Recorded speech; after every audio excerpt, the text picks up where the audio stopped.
गोथार बाथौ साननि गासैबो सुबुं माहारिनिसिम नोंथांमोननि रादाब बिजोंनि जोहै धोरोमारि गाहाम हामलायनायखौ बावहरग्रोबाय। दुलाराय बाथौ गौथुम लाइमोन आफादनि आफादगिरि जानानै आङो दिनै धेमाजि जिल्ला दुलाराय बाथौ गौथुमनि बेन्दोङाव थानाय सिलाफोथार बिया आरो बे बियानिनो 22थि बोसोरारि जखनथाइ बे हाबाफारियाव आं बाहागो लाफैनो मोननानै खुब गोजोननाय मोनदों। बिथांमोना बे बोसोरारि जखनथाइ बोसोरारि जथुम्मा बे जथुम्मानि गेजेरजों बिथांमोना गोथार बाथौ सानखौ हाबाफारिखौ लाफानानै खुब गाजा गोमजायै फालिदों। बिथांमोननि बियाबाव थानाय गासैबो बाथौसा लाइमोन माइनाव गासैबो बिथांमोनानो बाहागो लाफैदों। बे बाहागो लाफैनायखौ नुनानै आं खुब गोजोननाय मोनदों।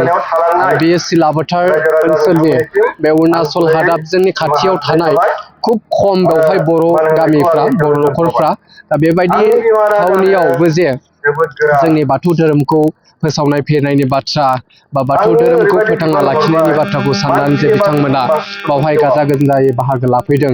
आङो मिरु दुलाराय बाथौ गौथुम लाइमोन आफादनि जानानै बिथांमोनखौ बरायदों। बे गोथार बाथौ साना बे गोथार बाथौ सान हाबाफारिखौ बुहुमनि गासैबो गोबांथार जायगायावनो दिनै बे हाबाफारिखौ लाफुंनाय जादों। जेरै जोंनि नेपालाव थानाय बर' सुबुंफोर, बांलादेशआव थानायफ्राबो, अरुणाचलाव थानाय, मेघालयआव थानाय, जोंनि आसामनि दाब दाब खनाफोराव थानायफ्रा, बेंगलफोरावबो जोंनि बर'फ्रा दङ। दा बिथांमोनाबो जे गोथार बाथौ साननि हाबाफारिखौ दिनै खुंफुंनाय जादों। बे गोथार बाथौ सानखौ जोङो 1996 मायथाइयाव आद्रा सुथि महरै जोङो मोनफुंनो हादोंमोन। बेनिफ्राय 2017 मायथाइयाव 2017 मायथाइनि 18 डिसेम्बराव जोङो आबुं महरै बन्द बा गोथार सान महरै जोङो खुंनो हादों। बेखौ जोङो बिटिआर गभर्नमेन्टनि बा बिटिसि गभर्नमेन्टनि अनसायनायाव जोङो 2017 मायथाइयाव आबुं जोङो बन्द सान महरै मोनफुंनो हादों। आसाम गभर्नमेन्टनि अदेबानि बिजेपि गभर्नमेन्टनि अनसायनायाव जोङो 2017 मायथाइयावनो जोङो बेखौ गोथार बाथौ सान महरै 2017 मायथाइयावनि 18 डिसेम्बराव जोङो मोनफुंनो हादोंमोन। दा बेवहाय जोङो गोथार बाथौ सानखौ जोङो जोंनि दिनै कलेज बा फरायसालि गामिनि न'खर न'खरफ्रोमावबो जोङो फालिनो मोननानै खुब गोजोननाय मोनदों। जोंनि जायफोर बिथांमोनाखि सार्भिस हल्डारमोन बिथांमोनाबो फालिनायनि मोनसे खाबुखौ मोननो हायाखैमोन। बे खाबुखौ दिनै लानानै बाथौ धोरोमनि माखासे आसार खान्थि बिथिंफोरखौ जों फोथांना लाखिनायाव जे फालिनो थाखाय बे मोनसे सुबिदाखौ मोनदों बा राहाखौ मोनबाय, जों गोजोननाय मोनदों। जायनि जाहोनाव जोंनि बाथौ धोरोमा नायोब्ला नुनो मोनो आथिखालनि लाइमोनफ्रा धोरोम सिबिनाय बा धोरोमारि बिथिङाव एसे दिरेल जानाय बायदि जों जोङो जोंनि लाइमोन बिथांमोना जोङो ओंखारबोनांगोन। जोंनि राव हारिमु धोरोमखौ जों फोथांना लाखियोब्लासो हारिया थांना थागोन।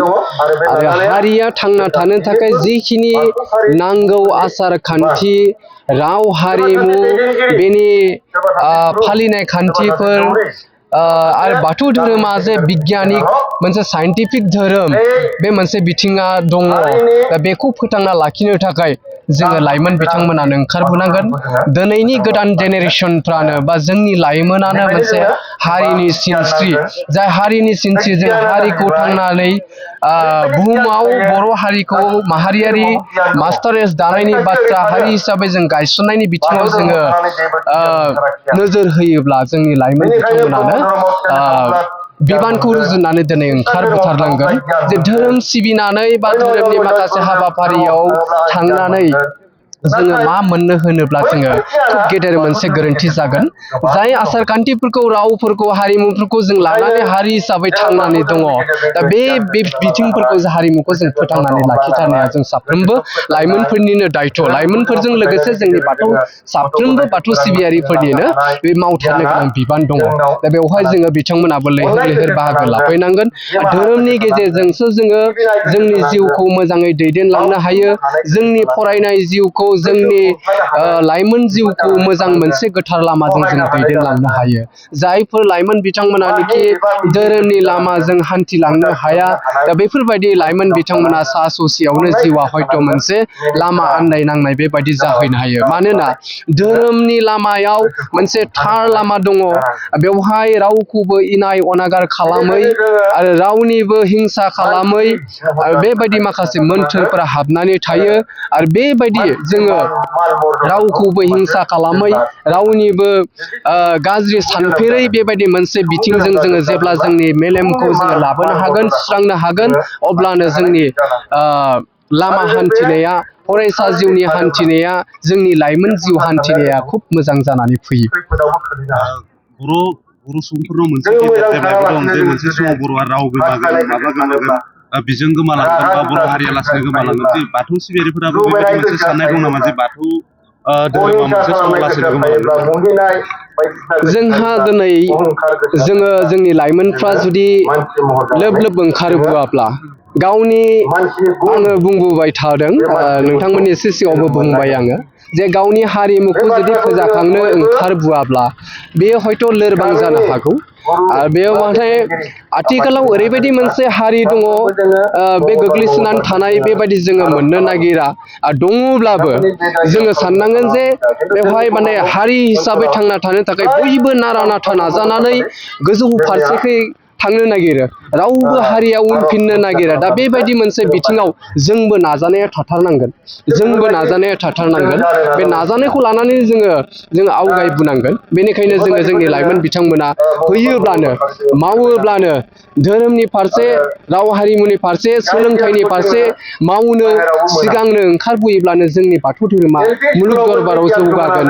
आरो दिनै बाथौ धोरोम हिसाबै जोङो आथिखालाव खुब मोनसे जौगानायनिफ्राय जौगानाय मोनसे बुब्लियाव फैदों। मोनसे समाव हयथ' गोदो मोनसे समाव जोंनि माखासे बैसोगोरा सुबुंफोरा फालिनाय खान्थिफ्रा आलाय जाब्रे खान्थि जाबोदोंमोन। आरो बे आलाय जाब्रे खान्थि जानायनि जाहोनाव जोङो गोबांथार माखासे जाहोनफोरबो थानो हागौ। बावहाय सोनाबारि माखासे गोहोमफोरबो गोग्लैनो हागौ, माखासे गुबुन हिन्दु धोरोमनिबो गोहोमफोर गोग्लैनो हागौ। जाय गोहोमफोरा गोग्लैनायाव जोंनि दैदेनगिरिफोरनि गेजेराव माखासे खान्थिफोरखौ लानानै, गावनि बिथिंफोरखौ लानानै दान्थे बिदान्थेया जादोंमोन, बेवहाय गावस्रानाय बिथिङा फैदोंमोन। नाथाय दिनै बाथौ धोरोमा मोनसे जौगानाय थाखोसिम सौफैबाय। जोङो बाथौजों लिरनायनि मोनसे बिथिंजों जों मोनफैनो हाबाय। जोङो गोथार बाथौ सानखौ दिनै 2017 मायथाइनि 18 डिसेम्बराव आं मोनबाय होननानै दानि एसे सिगाङाव बुंबोदों। दा बेबायदि मोनसे जौगानाय थासारियाव, जौगानाय मोनसे बिथिङाव फैबाय दङ।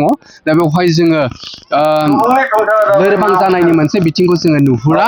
बावहाय गोबांथार जोंनि बर'फोरनिफ्राय गुबुन धोरोमाव बारस्लायनानै थानाय गोबांथार बर' सुबुंफोर दंमोन, बिथांमोनाबो दिनै लैहोर लैहोर फैबाय दङ। बिथांमोनखौ जोङो खुब बरायनो मोननानै गोजोननाय मोनदों। आरो जोङो दिनै बे समाव लाइमोन आफाद दुलाराय बाथौ गौथुमनि जानानै बे बुब्लियाव नोंथांमोननि रादाब बिजोंनि गेजेरजोंनो आङो फोरमायगोन जे अराय सम जोंनि लांगोनाया गेवनानै थागोन। जोङो बिथांमोनखौ जोङो बरायगोन, जायफोर बिथांमोनाखि माखासे जाथाय फिनजाथायनि गेजेरजों लामा आन्दायनानै दंमोन, गावनि राव हारिमु धोरोमखौ सिबिनायाव निफ्राय गोजान जाना दंमोन। दिनै बिथांमोनखौ जों बरायनो थाखाय थियारि, जों अराय सम बरायगोन। लामाया अराय सम गेवनानै दङ। 9621 आरो 9101008849 जानबुं नम्बराव खौरां लाहरनो हागोन।